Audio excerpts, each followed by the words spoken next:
Is your system execution path getting interrupted by the CreateFiber's Library DLL?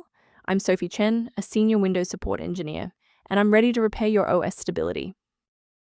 Before we begin our CreateFiber's library troubleshooting, you can follow the link below for a professional environment review.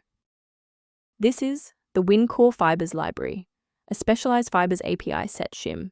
It redirects localized lightweight thread, fiber management calls, CreateFiber, ConvertThreadToFiber, to the core Windows scheduler, essential for high-performance localized multi-threading in database engines and scientific software.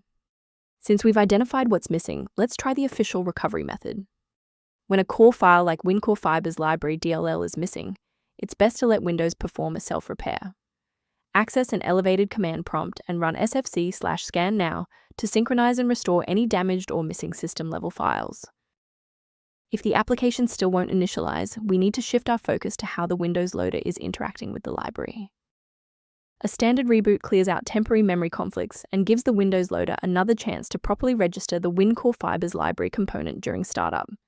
Before you restart, bookmark this video or hit the like button. It makes it much easier to find this tutorial in your history, so you can pick up exactly where we left off. If the previous steps didn't work, there's one more action we can take to stabilize the environment.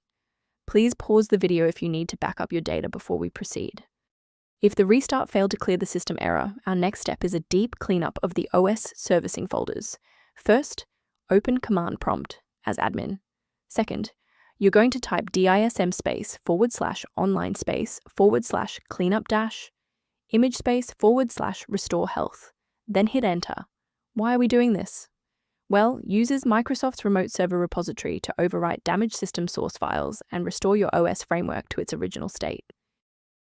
I want to share a quick best practice that will help you avoid security complications in the future. Don't let a small error become a total system rebuild by trying to force install CreateFiber's library DLL into directories where it doesn't belong. A verified diagnostic utility can help manage the ongoing restoration and health of your system's library ecosystem. If missing library references are recurring, the software linked below provides general information on maintaining CreateFiber's library. By subscribing, you're ensuring that the next time you encounter CreateFiber's library critical error, you'll have a trusted expert ready to help.